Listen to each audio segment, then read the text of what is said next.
Bonjour, bienvenue dans notre nouvel épisode qui est un peu différent de ce qu'on a l'habitude de faire. Je voulais d'abord passer un petit message à tous les Thaïlandais. Je suis vraiment désolée pour la prononciation des noms des temples et les noms des artistes ou des personnes dont je vais vous parler parce que je n'ai pas du tout la bonne prononciation thaïlandaise. Donc je m'en excuse vraiment et je vous souhaite un bon visionnage.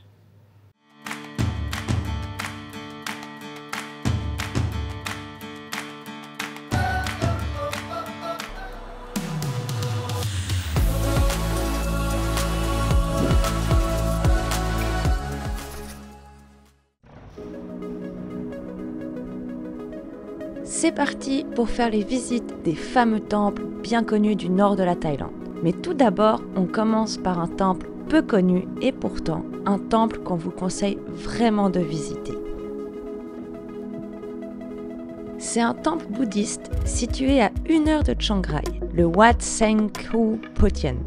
Peu connu des touristes, il est pourtant très respecté en Thaïlande pour sa beauté artistique et son ambiance spirituelle.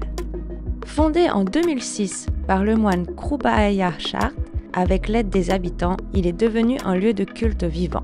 On peut y observer les rituels des moines, participer à des bénédictions et admirer un mélange unique de tradition et de modernité, loin des circuits touristiques habituels. Le temple a bénéficié de nombreuses donations, utilisées pour embellir les bâtiments et soutenir des initiatives sociales telles que des bourses pour les étudiants.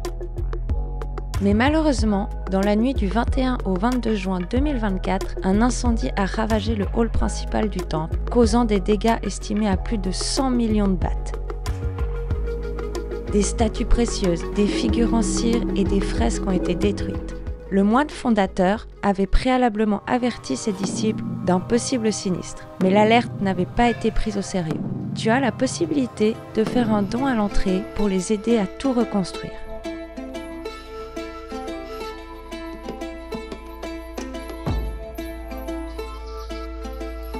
On commence la visite par la traversée d'un jardin juste incroyable, parsemé de petits chemins à travers les plantes et de belles cascades, avec des statues un peu partout de divinités plus étranges les unes des autres, mais juste magnifiques.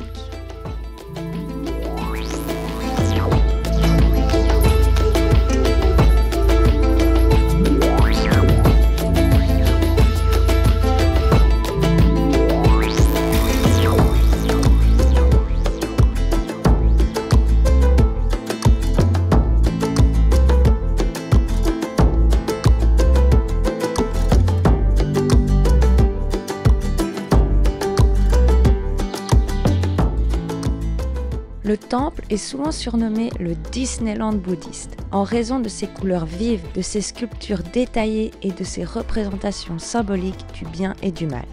Il est réputé pour sa décoration extravagante et ses statues imposantes. On y trouve un hall de prière richement décoré de fresques rouges et dorées, avec un magnifique Bouddha doré. Des statues géantes de divinités hindoues comme Ganesh et Shiva, illustrant une fusion unique des cultures bouddhistes et hindoues. Un jardin botanique paisible, une plateforme surélevée avec des statues dorées de moines vénérés du nord de la Thaïlande. Une cour peuplée de démons et d'anges, dont certains tiennent des objets modernes comme des téléphones ou des canettes de bière, illustrant la dualité humaine et offrant une touche humoristique et contemporaine. On peut même y observer des divins portant une cloche géante avec de magnifiques tongs et converses à leurs pieds.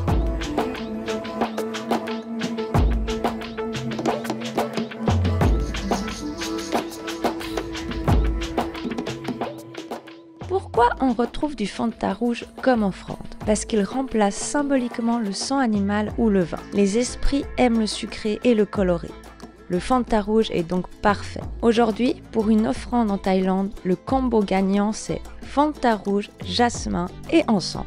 Et est-ce que tu t'es déjà demandé pourquoi il y a souvent une souris au pied des statues de Ganesh? Ce n'est pas un hasard. Ganesh, dieu de la sagesse, choisit la souris comme monture pour montrer qu'on peut être petit et puissant à la fois. Elle représente l'esprit humain, vif, insaisissable. En la chevauchant, Ganesh montre qu'il maîtrise les pensées qui s'éparpillent. Dans les temples, on lui chuchote même des vœux à l'oreille. Et si on les garde secrets, certains disent qu'ils se réalisent. En 2023, le temple a inauguré une passerelle en verre à 3 niveaux, offrant une vue panoramique sur une statue monumentale du Bouddha, faisant 50 mètres de haut. Tu mets de magnifiques chaussons pour pas salir le sol en verre et te balader sur la plateforme.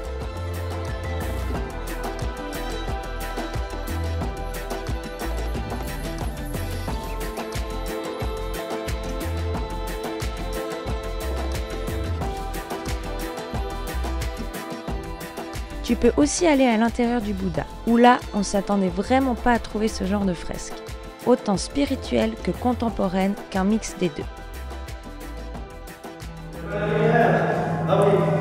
Et la lumière fut. Putain, un avion de chasse, quoi. Mario. Pikachu. Les Marvel. Rick et Morty. On est dans un Bouddha en Thaïlande, il y a Rick et Morty et le T-Rex, quoi. Man, il y a le T-Rex. Putain, on est dans le Bouddha.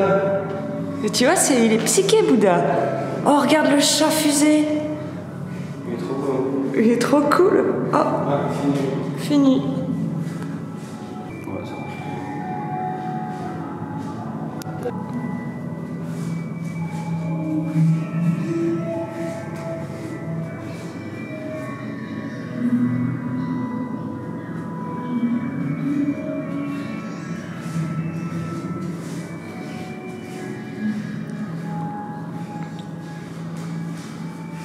Il y a les femmes fleurs. Oh. C'est toi, ça, qui pousse dans un arbre. Ouais, c'est moi qui pousse dans les arbres. C'est beau, ça. Ah, les points sont trop beaux.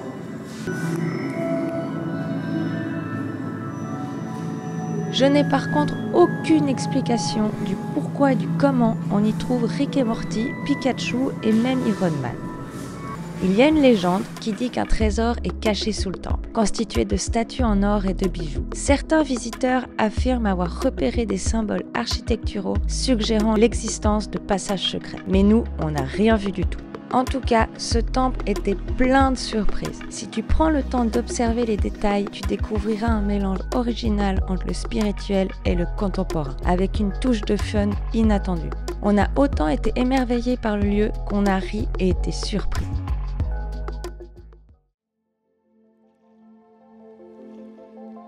Passons au fameux temple blanc, le Wat Rangkun, un des temples les plus visités du nord de la Thaïlande. Certaines personnes ne comprennent pas trop ce temple et sont même parfois déçues de ce qu'ils y voient, en y ressortant avec une incompréhension totale. Je vais donc vous expliquer ce qu'il représente. Si vous comptez y aller, peut-être que vous le verrez d'une toute autre manière. Accrochez-vous, c'est du costaud.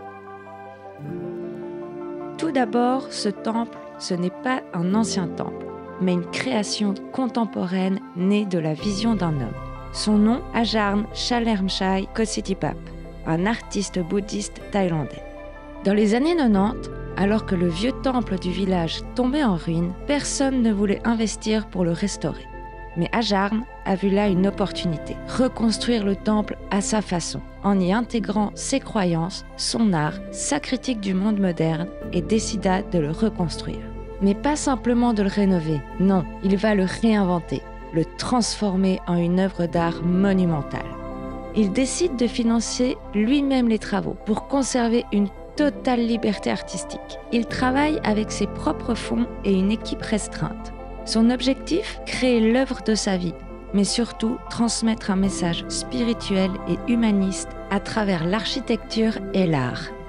Derrière sa beauté presque irréelle se cache une histoire bien plus profonde. Un lieu sacré, mais aussi un message au monde.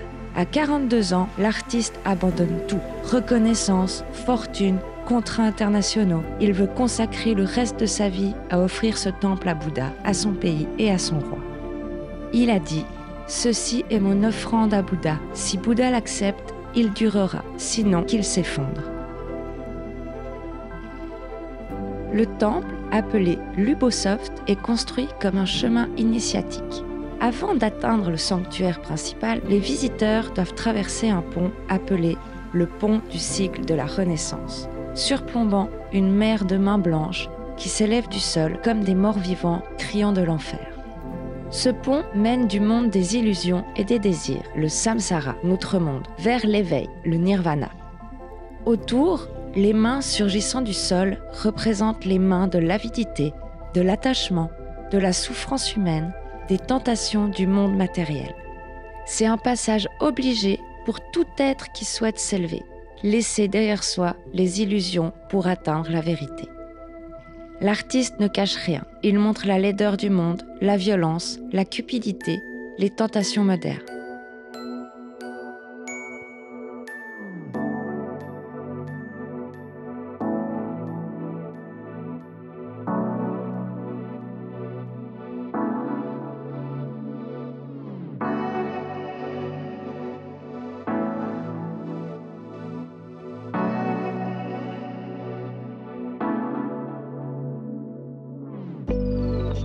Le pont représente donc la traversée spirituelle.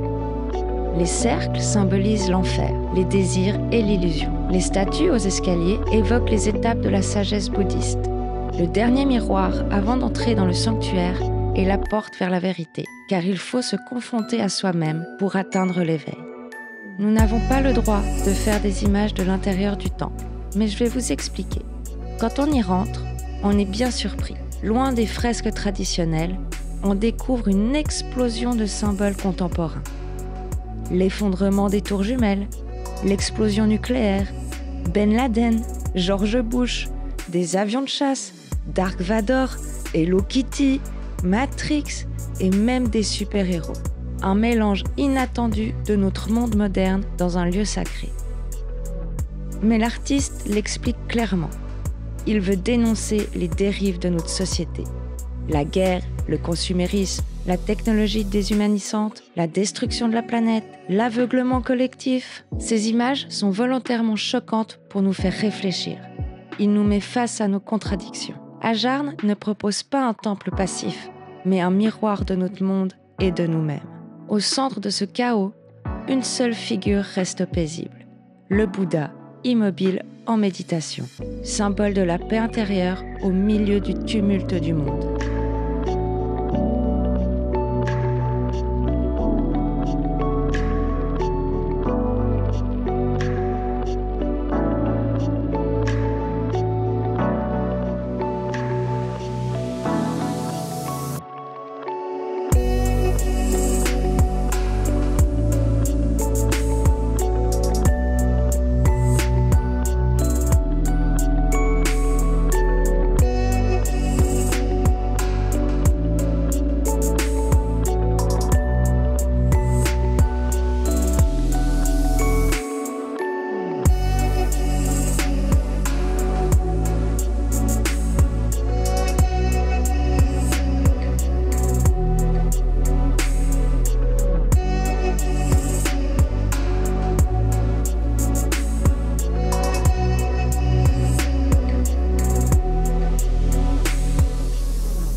Le temple est d'un blanc éclatant, et ce choix n'est pas anodin. Dans la tradition bouddhiste, le blanc symbolise la pureté, la libération des désirs terrestres. Les petits morceaux de miroir incrustés partout reflètent la lumière. Ils symbolisent la sagesse qui illumine les consciences, qui éclaire l'humanité.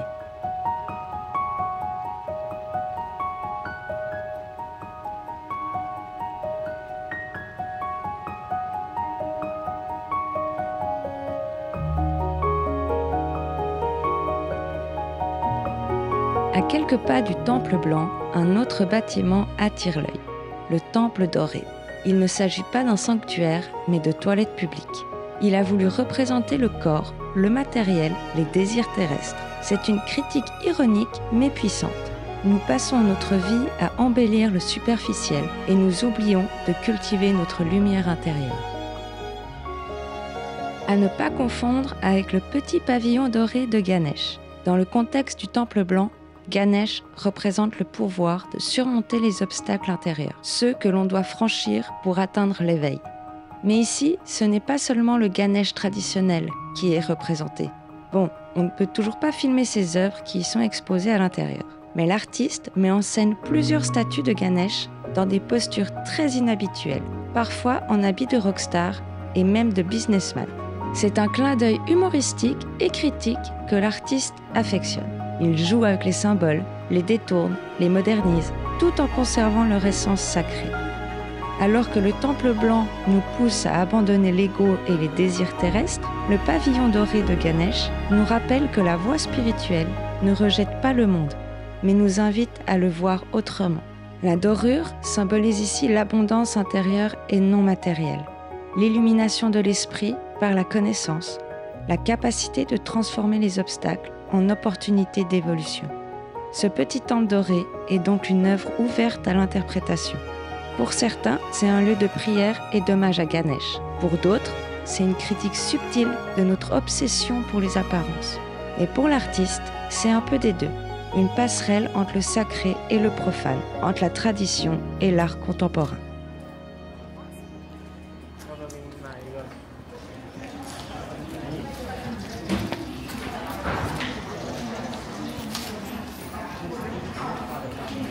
Tu fais quoi hein?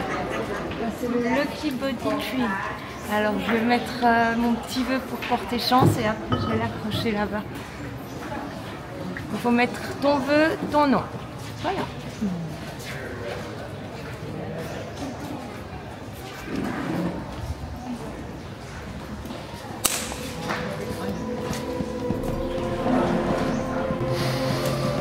On va aller l'accrocher.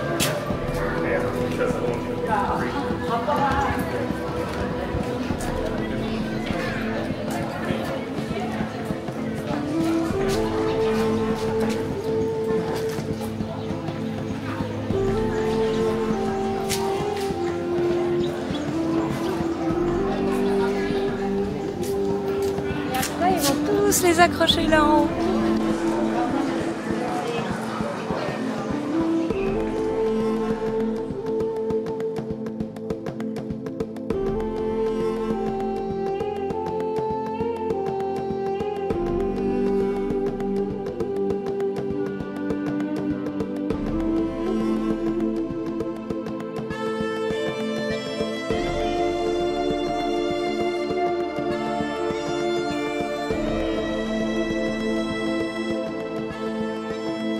Le Wat Rong Khun n'est pas terminé et peut-être qu'il ne le sera jamais.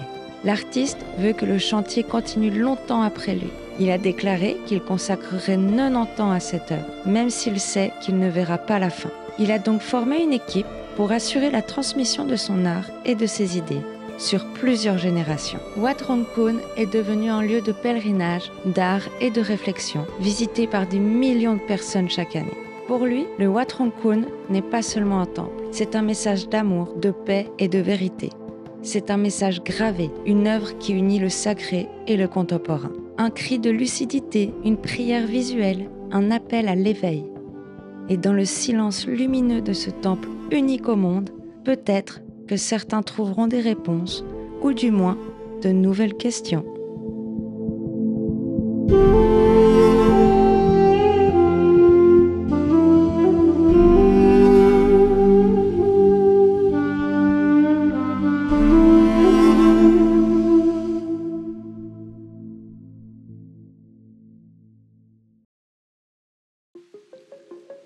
Passons maintenant au Wat Rong Suyaten, aussi connu sous le nom de Temple Bleu.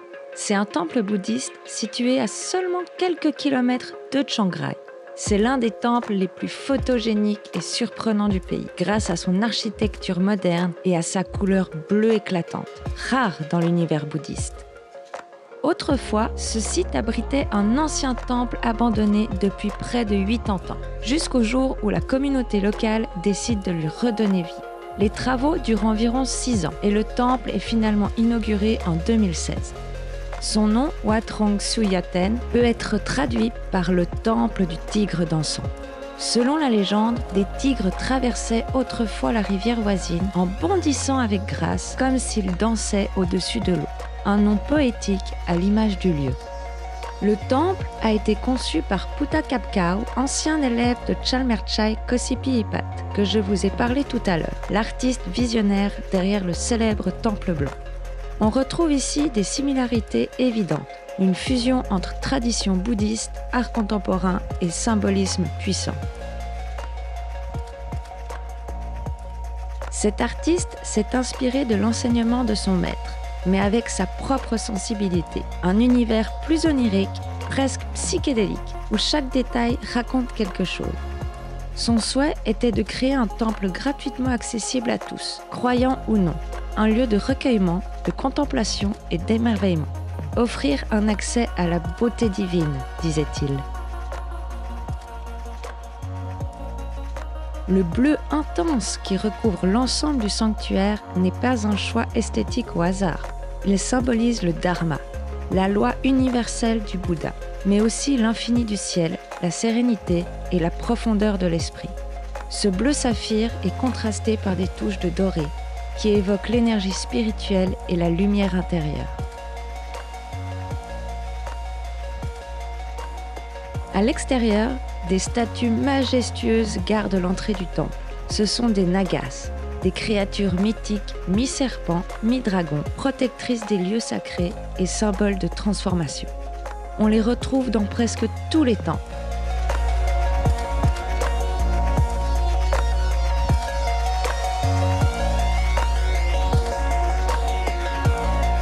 À l'intérieur, le visiteur est saisi par l'aura presque cosmique de l'endroit. Une immense statue blanche de Bouddha, assise en posture de méditation, trône sous un éclairage bleu irréel, comme suspendu entre ciel et terre. Les fresques murales illustrent des scènes de la vie de Bouddha, mêlant style traditionnel et vision moderne, aux couleurs vibrantes et psychédéliques. Elles racontent l'éveil, les épreuves, le renoncement, dans une esthétique très hypnotique.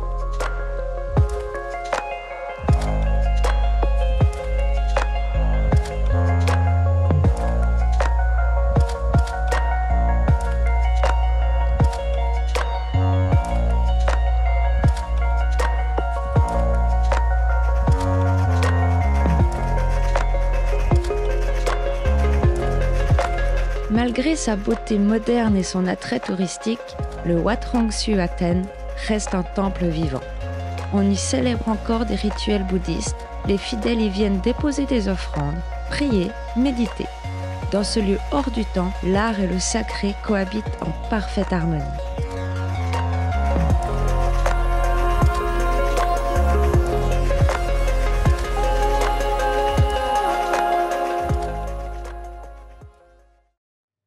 Je profite de cette vidéo sur les temples pour vous faire passer un petit message. Si vous allez visiter ce genre de lieux qui sont sacrés, s'il vous plaît, renseignez-vous sur la façon dont il faut vous habiller, dont il faut vous comporter. Il y a certains endroits, ils vont vous demander de ne pas crier, de ne pas prendre en photo, de vous déchausser. Et la moindre des choses, c'est de respecter. Et aussi la façon dont vous vous habillez, couvrez vos épaules, couvrez vos jambes et vos genoux, les hommes aussi, un short long. Généralement, il y a plein de petits panneaux qui vous expliquent. Les panneaux signalisation, c'est universel. Donc, s'il vous plaît, respectez. C'est des petits gestes pour nous, mais des grands gestes respectueux pour les locaux. Ce serait vraiment dommage que les locaux ne se sentent plus chez eux et pas respectés.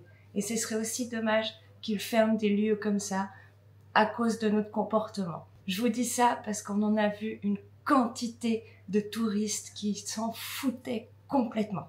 Donc voilà, si vous voyagez, la moindre des choses, c'est de se renseigner sur la culture. Et en plus, avec Internet aujourd'hui, en 2-3 clics, vous avez vos réponses. J'espère que cet épisode vous a plu, même si c'était quelque chose de différent.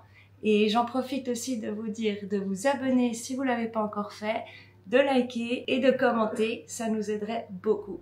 Bye bye!